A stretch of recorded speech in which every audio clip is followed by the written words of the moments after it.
स्वागत है मित्रों एक बार फिर से हिंदी होप चैनल में। और हम प्रभु परमेश्वर पिता के द्वारा किए गए चमत्कारों की चर्चा कर रहे हैं। उसने आसमान और ज़मीन पर अद्भुत काम दिखाए और उसने पृथ्वी पर बड़े बड़े कार्य किए। परमेश्वर ने अपने दास अपने नबियों के द्वारा और प्रभु यीशु मसीह के द्वारा संसार में अद्भुत कार्यों को किया। उनकी चर्चा हम कर सकते हैं और उसके कार्यों का वर्णन हम कर सकते हैं। प्रभु आज भी बहुत सारे अद्भुत काम हमारे जीवन में करने के लिए तैयार है। प्रभु आज भी आपके सारे बड़े से बड़े दुखों को दूर करने के लिए चमत्कारों के जरिए, चिन्ह और चमत्कारों के जरिए वो आपके जीवन में बड़े बड़े काम करने के लिए तैयार हैं। राजा दाऊद ने लिखा है भजन संहिता की पुस्तक में 136 अध्याय के अंदर उसके 4 पद में इस प्रकार से लिखा है कि उस परमेश्वर को छोड़कर कोई बड़े बड़े कार्य नहीं करता, उस परमेश्वर को छोड़कर कोई भी आश्चर्य कर्म नहीं करता। अद्भुत काम करने वाला परमेश्वर है। वो जादूगर नहीं है, ना कोई जादू दिखाने वाला परमेश्वर है। परमेश्वर तो अलौकिक रूप से अद्भुत काम करने वाला, चमत्कार दिखाने वाला परमेश्वर है। उसके द्वारा ऐसे काम होते हैं जिन्हें कोई जादूगर नहीं कर सकता है।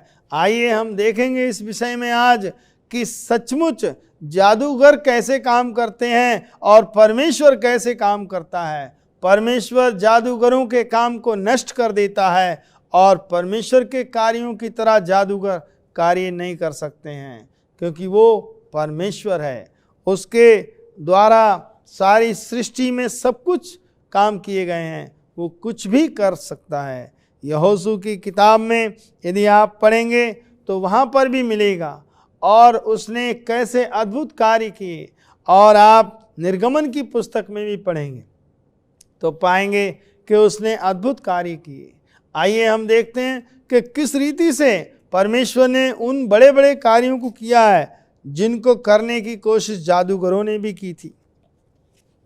निर्गमन के अंदर हम 4 अध्याय में देखते हैं कि जब फिरौन के सामने मूसा को भेजना था, परमेश्वर ने मूसा से कहा तू फिरौन के पास जा, और मूसा जाने के लिए मना कर रहा था, लेकिन परमेश्वर ने उसको भेजा। जब वो जाने से पहले परमेश्वर ने मूसा की लाठी को सांप बना दिया और परमेश्वर ने मूसा से कहा इस लाठी को ज़मीन पर डाल दे, और जो ही उसने ज़मीन पर डाली वो सर्प बन गई। और सर्प को परमेश्वर ने कहा इसे पूंछ को पकड़ ले, और फिर उसने पूंछ पर पकड़ा और वो लाठी बन गई। ये अद्भुत काम उसको दिखाया। और इसके बाद परमेश्वर ने मूसा से कहा अब तुम मिस्र को जा, और मिस्र में जाकर मिस्र के लोगों के सामने, उसके राजा फिरौन के सामने कहना कि मेरे लोगों को जाने दे कि वे जाकर मेरी आराधना करें। तब फिरौन तुमसे कहेगा कि तुम कोई चमत्कार दिखाओ, तब तू ये चमत्कार दिखाना। तो ये चमत्कार दिखाने की जो सामर्थ है वो परमेश्वर ने फिरौन के सामने में मूसा और हारून को दी। निर्गमन 7 अध्याय और उसके 7 अध्याय के 8 से 12 वचन में हम पढ़ सकते हैं कि फिर यहोवा ने मूसा और हारून से इस प्रकार कहा कि जब फिरौन तुमसे कहे अपने प्रमाण का कोई चमत्कार दिखाओ, तब तू हारून से कहना अपनी लाठी लेकर फिरौन के सामने डाल दे, तब वो अजगर बन जाएगी। और तब मूसा और हारून ने फिरौन के पास जाकर यहोवा की आज्ञा के अनुसार किया। और जब हारून ने अपनी लाठी फिरौन के और उसके कर्मचारियों के सामने डाल दी, तब वो लाठी अजगर बन गई। और तब फिरौन ने पंडितों को बुलाया, जादू टोना करने वालों को बुलाया और मिस्र के जादूगरों को बुलाया, और उन सब जादूगरों ने अपने अपने तंत्र और मंत्र से भी वैसा ही किया। उन्होंने भी अपनी अपनी लाठी को जादू मंत्र से सर्प बना दिया। लेकिन इसके बाद जो काम हुआ है उसे कोई जादूगर नहीं कर सकता, उसको तो केवल परमेश्वर कर सकता है। तब उन्होंने भी अपनी अपनी लाठी को डाल दिया और वे भी अजगर बन गईं, पर हारून की लाठी उनकी लाठियों को निगल गई। तब हारून की लाठी का जो सर्प बना था अजगर, उसने फिरौन के पंडितों और टोनों और जादूगरों के जितनी सांप और अजगर बनी थी लाठियां, उन सब को निगल लिया। और इसके बाद फिरौन के जितने पंडित और जादूगर और टोने थे और तंत्र मंत्र वाले थे, वो सब जो है घूम गए कि अरे ये क्या हुआ। परमेश्वर जो कर सकता है उसे इंसान नहीं कर सकता है। फिर लिखा है, परंतु फिरौन का मन हठीला हो गया और उसने यहोवा के वचन के अनुसार मूसा और हारून को की बात नहीं मानी। प्रियो, जब तक परमेश्वर ना चाहे, कोई भी हठीला इंसान हो, कोई भी कठोर इंसान हो, जब तक परमेश्वर ना चाहे वो उद्धार नहीं पा सकता है, वो बच नहीं सकता है, क्योंकि उसके मन में कठोरता है, वो सत्य के वचन पर विश्वास नहीं करेगा। जैसे फिरौन ने, उसने कठोर मन कर लिया और उसने इतने सारे चमत्कारों को देखा, परंतु उसने विश्वास नहीं किया। ऐसे बड़े बड़े काम परमेश्वर के भक्तों के द्वारा वहाँ किए गए और उन बड़े बड़े कामों को देख करके भी फिरौन ने मन नहीं फिराया। फिरौन हठीला ही बना रहा। अंत में वो हठ के कारण और अपनी कठोरता के कारण वो जो है विनाश के गर्त में गिर गया और उसने सत्य के परमेश्वर को नहीं पहचाना। हम धर्मशास्त्र के अंदर यहोशू की पुस्तक 3 अध्याय में देख सकते हैं। यहोशू 3 अध्याय के 10 से 17 पद तक, और यहाँ पर हम देखेंगे कि किस प्रकार से परमेश्वर के दास एलीशा ने एक चमत्कार किया। जब एलिय्याह नबी, जो प्रभु का, परमेश्वर का बहुत प्यारा सेवक था, दास था, नबी था, परमेश्वर ने एलिय्याह नबी को जीवित आसमान पर उठा लिया। उसी समय एलीशा ने कहा था कि मैं प्रभु तुझे नहीं छोड़ूंगा, क्योंकि एलीशा जो था वो एलिय्याह नबी का सेवक था और एलीशा के पीछे पीछे वो एलिय्याह के पीछे पीछे एलीशा जा रहा था। एक जहाँ उसको हवा में बादलों पर उठाए जाना था, उस जगह तक उसको देखना था। एलिय्याह से उसने कोई वरदान मांगा था और एलिय्याह ने कहा कि तू अगर मुझे ऊपर जाता हुआ देख ले तो जो मांगे तेरे लिए हो जाएगा। और ऐसा ही हुआ। अंत में जब एलिय्याह बादलों पर उठाया गया, रथ अग्नि में रथ पर बैठा के आसमान पर उठा लिया गया, तब उसकी जो चादर थी एलिय्याह की, वो वहाँ से उसने फेंक दी और चादर जो आई वो एलीशा के ऊपर गिरी। और उस चादर को ले करके एलीशा ने अपने वस्त्र फाड़े और कहा, हाय मेरे प्रभु। और वो समझ गया कि परमेश्वर ने इसको उठा लिया है। तब वो निहत्था था और खाली हाथ था। तब उसने वो चादर ली और उसे ले करके वो चला आया। और जब वो आया तो यहोशू 3 अध्याय उसके 10 पद से हम आगे पढ़ सकते हैं कि आते समय, चलते समय उसको रास्ते में क्या हुआ, यरदन नदी मिली और यरदन नदी पार करने के लिए वो उसे पार नहीं कर सकता था। बहुत बड़ी, बहुत ही गहरी भारी नदी थी। इधर से तो एलिय्याह नबी उसको ले गया था, क्योंकि एलिय्याह नबी ने उसी चादर को मारा था ऐंठ करके पानी पर और जल 2 भाग हो गया था। अब इधर से एलीशा को आना था। जब एलीशा वहाँ पर पहुँचता है तो एलीशा किस प्रकार से उस नदी के पानी को दोनों तरफ ढेर खड़ा करता है, हम पढ़ सकते हैं इस जीवित वचन में। और यहाँ पर लिखा हुआ है कि यहोशू 3 अध्याय के 9 से 12 पद तक हम पढ़ेंगे। तब यहोशू ने इस्राएलियों से कहा, पास आकर अपने परमेश्वर यहोवा के वचन सुनो। और यहोशू कहने लगा, इससे तुम जान लोगे कि जीवित परमेश्वर तुम्हारे मध्य में है और वह तुम्हारे सामने निसंदेह कनानियों, हित्तियों, हिब्बियों, परिज्जियों, गिरगासियों, एमोरियों और इबूसियों को उनके देश में से निकाल देगा। सुनो, पृथ्वी भर के प्रभु की वाचा का संदूक तुम्हारे आगे आगे यरदन पार जाने को है। इसलिए अब इस्राएल के गोत्रों में से 12 पुरुषों को चुन लो, वे एक एक गोत्र में से एक एक पुरुष हों, और जिस समय पृथ्वी भर के प्रभु की वाचा का संदूक उठाने के लिए याजक, फिर उसने एलिया की वो चादर को उठाया और उस चादर को उठा करके वो आगे बढ़ा, और उस चादर को लेकर के जब वो यरदन नदी के तट पर पहुंचा, तब उस नदी के पानी को देखकर एलीशा घबरा गया, और वहाँ पर उसने फिर से परमेश्वर की जो सामर्थ जो एलिया की उसको मिली हुई थी, उस सामर्थ के लिए पुकारा, और उसने उस चादर को ऐंठा, और चादर को ऐंठ कर उसने उस यरदन नदी के तट पर मारा, और वो पानी यरदन नदी का 2 भाग हो गया।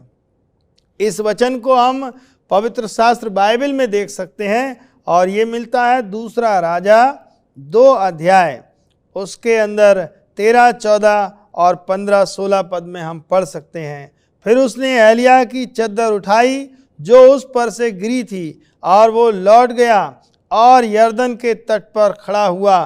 तब उसने एलिया की वो चद्दर जो उस पर से गिरी थी पकड़कर जल पर मारी और कहा, एलिया का परमेश्वर कहाँ है? जब उसने जल पर मारा तब वो जल इधर उधर 2 भाग हो गया, और एलीशा उस यरदन नदी को पार कर गया।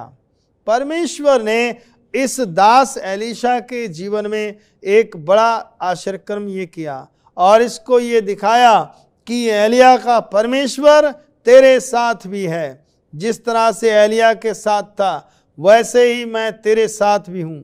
और एलीशा ने परमेश्वर की सेवा करने के लिए उसी दिन से वो जो है अपना सब कुछ छोड़कर वो प्रभु की सेवा करने लगा। एलीशा ने बहुत बड़े बड़े काम किए। एलीशा ने मृतकों को भी जिलाया, और एलीशा के कहने से उस देश में बड़े बड़े काम हुए। एलीशा की प्रार्थनाओं से बड़े बड़े काम हुए। हम देखते हैं कि परमेश्वर जो है वो अपने नबियों के द्वारा भी कार्य करता है। ना सिर्फ परमेश्वर स्वयं कार्य करता है, परंतु परमेश्वर अपने दास और अपने भक्तों के द्वारा, अपने संतों के द्वारा, अपने नबियों के द्वारा भी लोगों से बात करता है। परमेश्वर का वचन बताता है कि एक बार क्या हुआ कि सूर्य और चंद्रमा को परमेश्वर ने रोक दिया। सूर्य और चंद्रमा को भी परमेश्वर ने अपने दास की प्रार्थना सुनकर रोक दिया। हम प्रभु के वचन में जो है इसको पढ़ सकते हैं। यहोशू की पुस्तक में उसके 10 अध्याय में 12 से 14 पद में इस वचन को हम पढ़ सकते हैं, किस रीति से परमेश्वर ने सूर्य और चंद्रमा को रोक दिया था।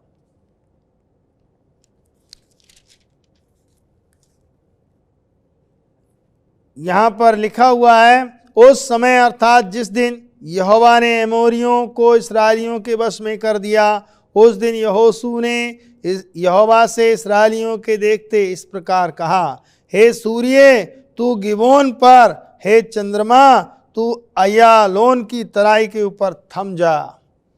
और सूर्य उस समय तक थमा रहा जब चंद्रमा उस समय तक ठहरा रहा जब तक उस जाति के लोगों ने अपने शत्रुओं से बदला ना ले लिया। प्रियो, परमेश्वर ने यहोशू की प्रार्थना सुनी, और यहोशू की प्रार्थना का जवाब परमेश्वर ने दिया। यहोशू की प्रार्थना का जवाब ये मिला कि इस्राएलियों को एमोरियों के ऊपर विजय पाना था, एमोरियों को पराजित करना था, और इस्राएलियों को विजय पानी थी। लेकिन यहोशू ने प्रार्थना किया कि आज शाम नहीं होनी चाहिए, और आज शाम होने से पहले हमारी जो सेना, हमारे लोग हैं, वो एमोरियों को पराजित कर लें। प्रियो, आगे आप पढ़ेंगे, उस दिन विश्व का पहला इतिहास ये लिखा गया है कि विश्व में पहला दिन ऐसा हुआ है जब सूर्य और चंद्रमा दोनों 4 पहर तक थमे रहे।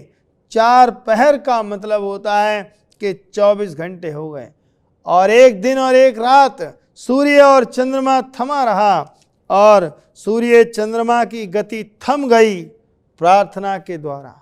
परमेश्वर के चमत्कार, परमेश्वर की सामर्थ, परमेश्वर के अद्भुत काम जिन्हें मनुष्य नहीं कर सकता। मनुष्य कितना भी घमंड कर ले, कितना भी मनुष्य बढ़ाई मार ले, अपनी तारीफ मार ले, लेकिन मनुष्य कुछ नहीं कर सकता है। परमेश्वर बहुत कुछ कर सकता है। परमेश्वर के लिए कोई भी काम कठिन नहीं है। 4 पहर तक सूर्य और चंद्रमा को ठहर जाना है। उसके हुक्म से सूर्य और चंद्रमा भी चलता है, उसके हुक्म मानते हैं सारी चीज़ें। प्रियो, एलीशा नबी ने बहुत सारे ऐसे काम किए। एलीशा नबी जब प्रभु का कार्य कर रहा था तो उसने एलिया की चादर से उसने बड़े बड़े काम किए।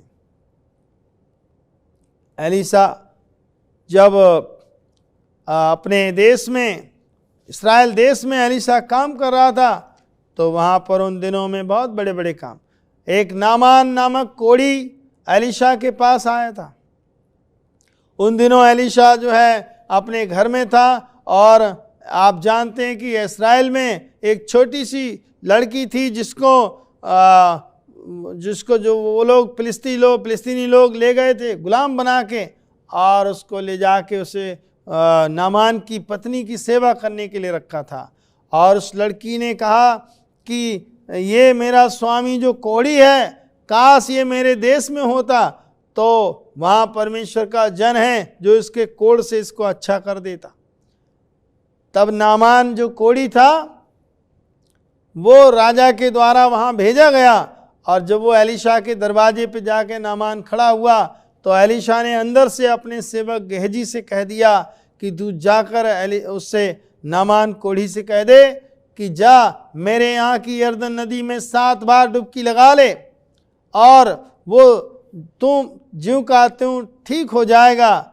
नामान कुछ समय के बाद, कुछ जिद्दोजहद के बाद नामान वहाँ गया, और उसने जा कर के उस यरदन नदी में जब 7 बार डुबकी लगाया, उसने 1 डुबकी लगाया वो ठीक नहीं हुआ, परंतु 2 लगाया, 3 लगाया, 4 डुबकी, 5 डुबकी लगाया, वो ठीक नहीं हुआ था। उसने 6 डुबकी भी लगाया, ठीक नहीं हुआ था। लेकिन जब उसने विश्वास के साथ 7वीं डुबकी लगाई यरदन नदी में, एलिया का जो परमेश्वर था, एलीशा का जो परमेश्वर था, उसने चमत्कार किया उसके जीवन में, और नामान का शरीर ज्यों का त्यों उसका नया शरीर हो गया, उसका कोढ़ जाता रहा, और उसके कोढ़ से वो अच्छा हो गया।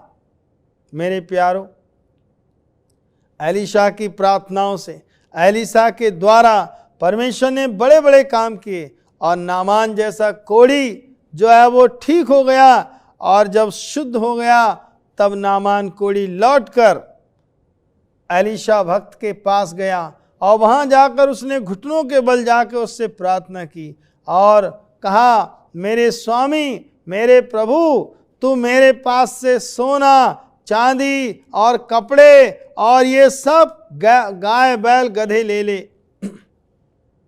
लेकिन एलीशा ने कहा, मुझे तुम्हारा ना सोना चाहिए, ना चांदी चाहिए, ना कपड़े चाहिए, और ना गाय बैल चाहिए। मुझे तुम्हारा कुछ नहीं चाहिए। तुम जाओ और अपने परमेश्वर को धन्यवाद देना। वो नामान कहने लगा, नहीं मेरे प्रभु, कुछ तो ले लो। तब उसने कुछ भी नहीं लिया। तब नामान कहने लगा, मेरे प्रभु, आप अपने देश में से मुझे कुछ मिट्टी ले जाने की परमिशन दीजिए।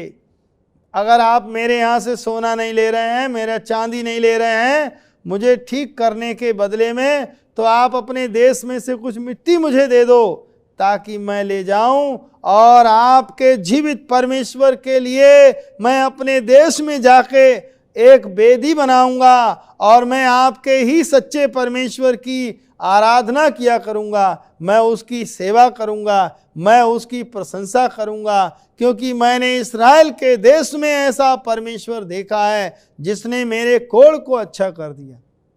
जानते हैं, प्रियो, नामान जो है वो बहुत बड़ा खजांची था, बहुत बड़ा अधिकारी था, वो राजा का हाकिम था, लेकिन वो कोढ़ी था। उसके पास बहुत सारी संपत्ति थी, लेकिन वो कोढ़ी था। उसके कोढ़ से उसको अच्छा करने के लिए कोई नहीं मिला, केवल एलीशा ने उस परमेश्वर के नाम से उसको चंगाई दी। प्रियो, वो परमेश्वर आज भी बड़े बड़े काम अपने दासों के द्वारा करता है।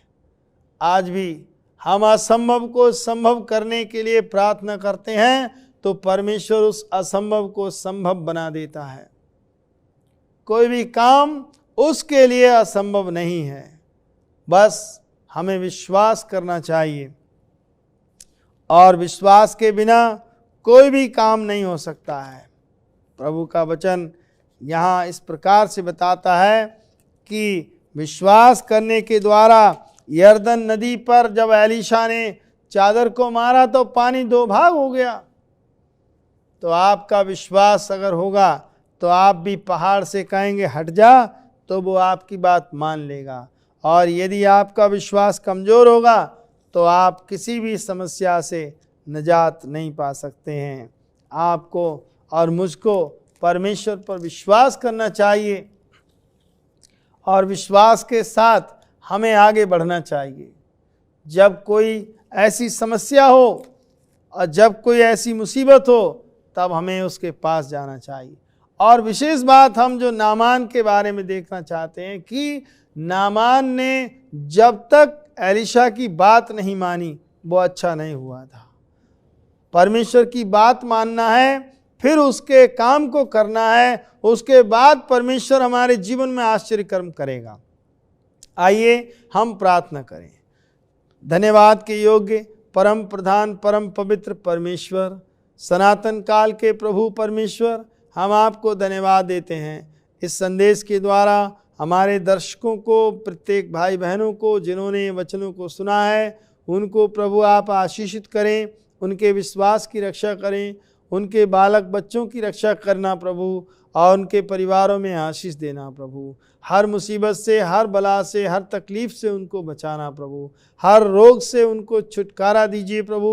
हर समस्या उनकी दूर हो पिता। हर परिवार में शांति हो पिता, और हमारे देश में शांति हो प्रभु। धन्यवाद के साथ प्रार्थना को प्रभु यीशु मसीह के नाम से मांगते हैं। आमीन आमीन।